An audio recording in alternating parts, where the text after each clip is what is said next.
sont là, ils sont beaux. Fabien Lecoeuvre, Olivier d'Artigol, Valérie Benaïm et Jules Torres. Et figurez-vous que Jules Torres, bonsoir Jules, a déjeuné dans un restaurant juste à côté d'une table avec des représentants de l'Arcom. Ouais. Alors Jules, avant de nous faire les révélations de ce que vous avez entendu, et visiblement vous avez entendu des choses absolument odieuses. Absolument. Breaking news. Breaking news. Priorité à l'info. Ah, il a carrément un jingle. J'ai un jingle. Bon, vous avez vu, c'est produit. C'est produit cette émission. C'est Robin, notre réalisateur. C'est produit. C'est bien fait. Il y a du budget. Attendez, on va le refaire. Breaking news. Priorité à l'info. Priorité donc à l'info et priorité aux révélations de Jules Torres. Jules, qu'ont dit ces 3 représentants de l'Arcom ce midi dans le 15e arrondissement dans un restaurant dans lequel, malchance pour eux, vous étiez aussi? Non, mon cher Gauthier, je vais vous révéler mon déjeuner. J'ai pas l'habitude de le faire, et ce que je vais vous révéler, c'est profondément scandaleux. Comme il m'arrive de faire, eh bien, je vais déjeuner. J'y suis allé tard, puisque j'étais chez Céline Géraud jusqu'à 14h, donc je suis allé à 14h30 dans un restaurant du 15e arrondissement, situé à côté de Europe 1, du JDD, puisque c'est là que nous travaillons. Et il faut savoir que le siège de l'Arcom est situé à quelques dizaines, quelques centaines de mètres de notre rédaction, et donc c'est assez habituel de croiser ou de déjeuner à côté de personnes qui travaillent dans l'Arcom. Et donc j'étais avec des amis et je me rends dans un restaurant situé non loin de la rédaction. Je m'assieds à table et au bout de quelques minutes, je comprends que le sujet c'est Cyril Hanouna, je comprends que le sujet c'est l'Arcom, et je comprends rapidement que ces personnes travaille à l'Arcom. Et elle parle de Cyril Hanouna en des propos peu amènes. J'ai bien compris au fur et à mesure de l'échange que la décision de l'Arcom, c'était une décision qui était politique, qui était arbitraire. Ça, on le savait depuis le début, mais je ne pensais pas à ce point-là. Et j'ai consigné quelques bribes de cette discussion. Pourquoi ? Parce que j'étais situé à la table d'à côté, donc j'entendais quasiment tout ce qu'il disait. Et il y a eu notamment cette phrase. Donc là, vous faites des citations. Vous allez faire des citations. Ils étaient nombreux, Il y avait 2 hommes et une femme. Ces 3 personnes travaillent à l'Arcom, et l'un d'entre eux, c'est un homme, a dit notamment cette phrase: nous, on nous a demandé de virer Hanouna, on l'a fait, on a fait notre boulot. Ça, c'est la première des choses. Donc on voit très bien que quelqu'un a demandé de virer Cyril Hanouna. Donc on voit très bien que le sujet, c'est pas C8, c'est pas la chaîne C8, c'est qu'on a voulu s'en prendre à Cyril Hanouna. Donc on voit bien que c'est arbitraire, politique, et qu'il y a une commande. Alors ils se sont bien gardés de dire qui avait passé commande. Évidemment, c'était pas une interview, j'allais pas leur demander. J'ai continué à tendre l'oreille, et ce que j'ai entendu ensuite, c'était quasiment pire. C'est-à-dire que il y a eu des insultes. Déjà, il faut qu'on s'arrête sur cette première phrase. Non, on nous a demandé de virer Cyril Hanouna. Oui. Donc ça veut dire que on nous a demandé de virer Hanouna. On l'a fait, on a fait notre boulot. Comment vous avez su que c'était des gens de l'Arcom ? Alors, j'ai bien compris qu'ils étaient plus ou moins liés à l'Arcom. Ensuite, ils parlaient de manière assez forte, mais vraiment j'étais à côté, ils ne m'ont pas reconnu évidemment, donc j'ai compris cela, j'étais quasiment sûr que ça l'était. Et puis ensuite je suis allé voir après mon déjeuner les serveurs de ce restaurant, le patron de ce restaurant, et c'est des clients habituels, et donc il m'a bien confirmé non pas l'identité de ces 3 personnes, mais qu'ils travaillaient tous les 3 à l'Arcom. Donc première phrase, on nous a demandé de virer Cyril Hanouna, on l'a fait. Deuxième phrase, Jules Torres. La deuxième phrase, il parlait ensuite de la défense du groupe Bolloré.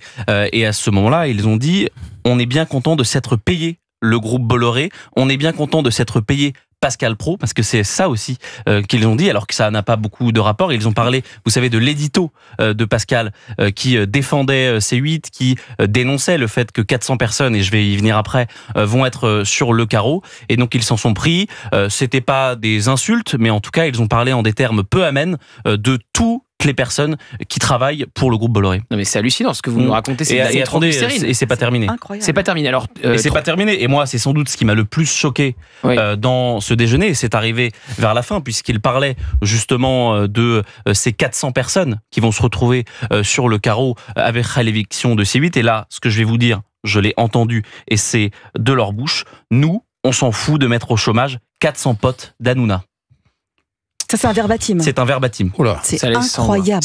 Donc, ce sont des gens, a priori, plutôt situés à gauche, qui n'ont aucun problème avec le fait que 400 personnes vont se retrouver au chômage la semaine prochaine, qui n'ont aucun problème à ce qu'on mette au chômage 400 personnes de la manière la plus arbitraire possible. Il faut quand même le dire, l'Arcom, ce sont 9 personnes, 9 petits hommes gris, 9 petits fonctionnaires qui ont décidé dans un conclave de supprimer cette chaîne, de supprimer également Énergie 12 et donc de supprimer 400 emplois, plus de 400 emplois en une seule décision.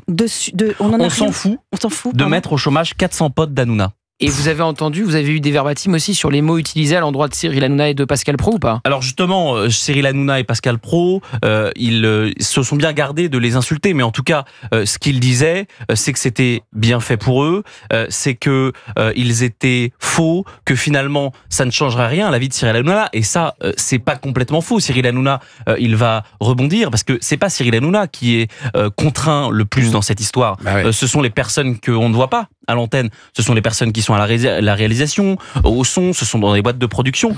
Donc on voit bien qu'ils s'en fichent, et surtout, moi c'est ça, ce qui m'a choqué, c'est pas tant ces verbatims-là, c'est les ricanements.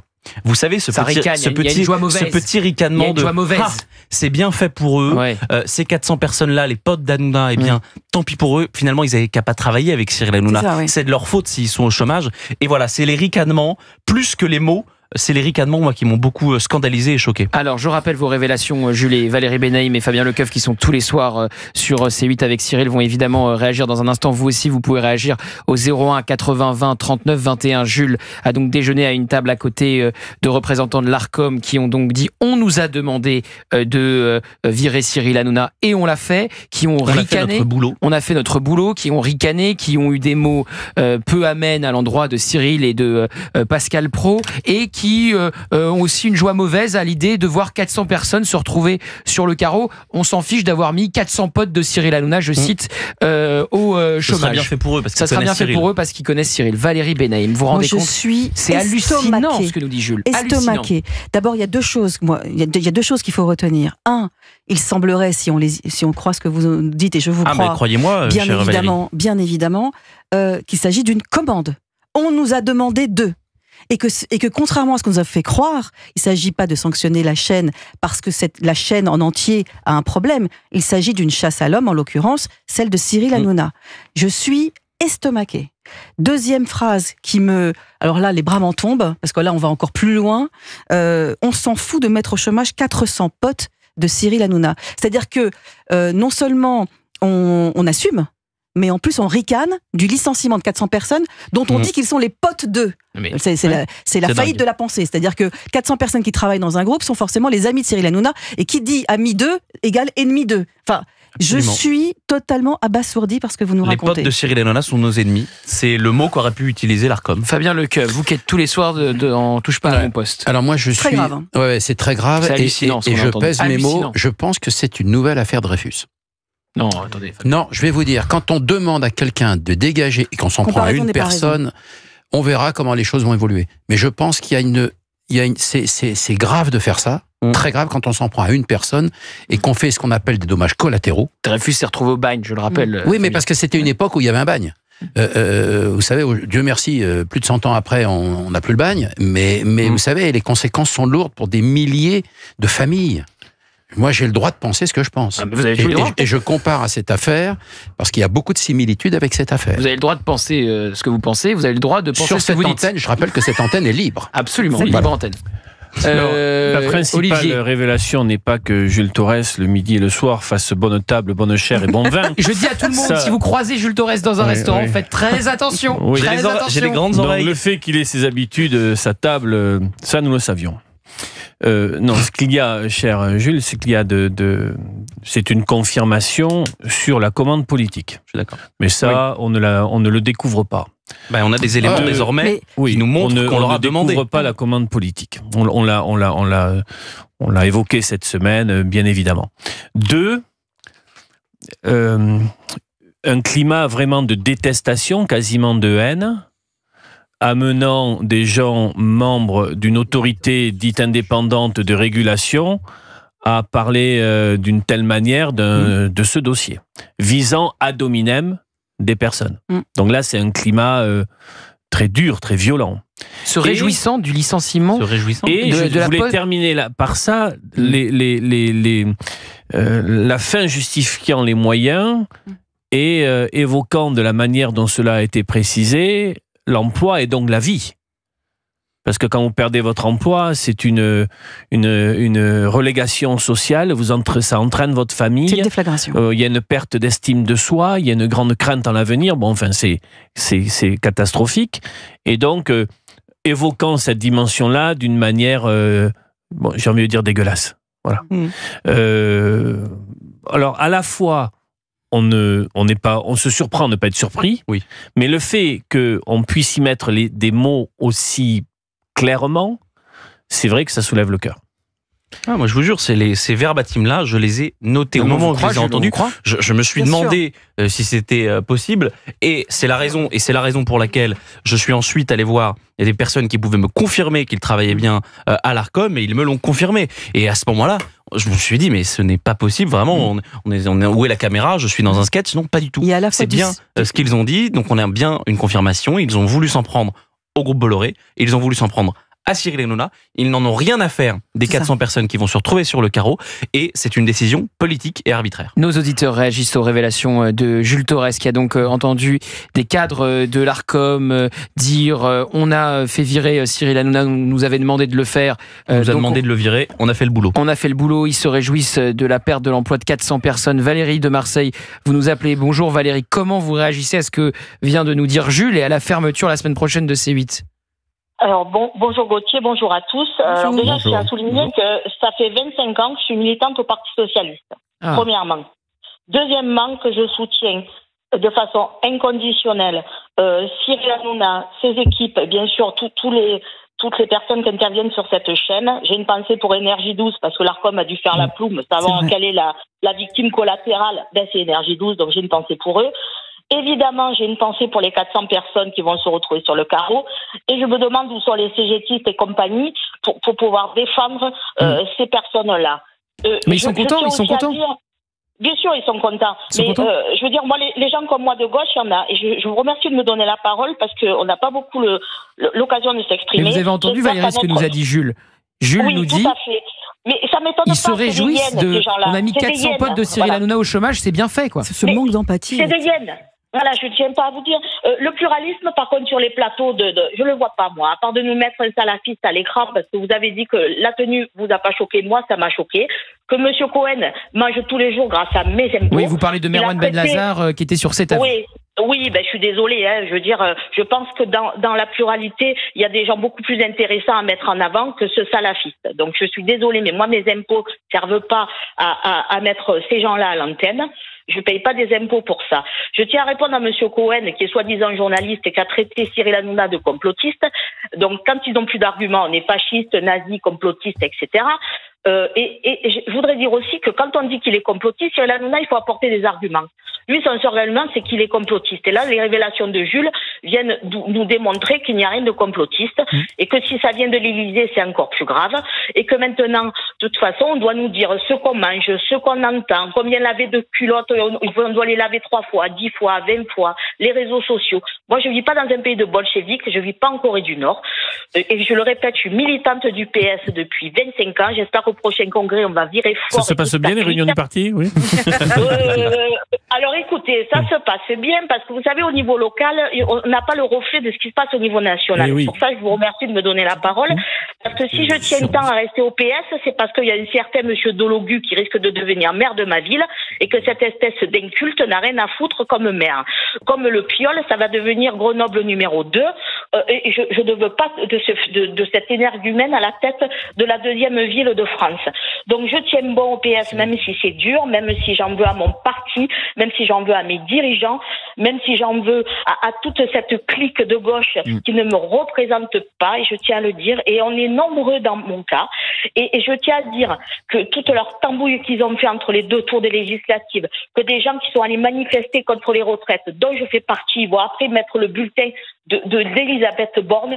Moi, je vote pour qui je veux. Personne ne me donne des consignes et que j'en ai marre. Et que si les gens maintenant 11 millions votent RN, c'est de la faute de la gauche. Eh ben, c'est très intéressant ce que vous dites, Valérie.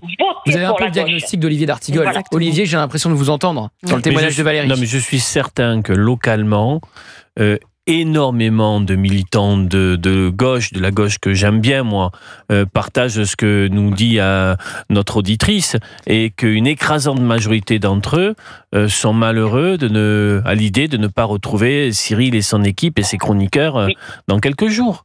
C'est évident que cette majorité existe. Mais bon, il faut qu'elle s'organise. Merci beaucoup Valérie. Voilà. Merci. On a d'autres auditeurs. Merci beaucoup Valérie. On a des auditeurs qui veulent réagir. Je vois Pascal du Puy-de-Dôme qui veut réagir aux propos et aux révélations de Jules Torres. Jules, d'abord, avant d'entendre Pascal, vous allez nous redire ce que vous avez entendu, les 3 verbatims. Donc ce qu'ont dit précisément ces employés de l'Arcom sur les 400 emplois, sur Cyril Hanouna et sur la décision politique donc, que serait la fermeture de C8. Donc le premier élément, c'est nous, on nous a demandé de virer Hanouna, on l'a fait, on a fait notre boulot. Donc là, c'est la preuve par l'exemple que c'est une décision politique et arbitraire. La deuxième des choses, et ça on le savait, que l'Arcom voulait se payer le groupe Bolloré, eh bien il y a ce verbatim, on s'est bien payé le groupe Bolloré, fin de citation. Et le dernier, qui est sans doute le plus choquant, sur justement les personnes qui vont être mises au carreau par cette éviction de C8, je cite, on s'en fout de mettre au chômage 400 potes d'Hanouna. Voilà, fin de la citation.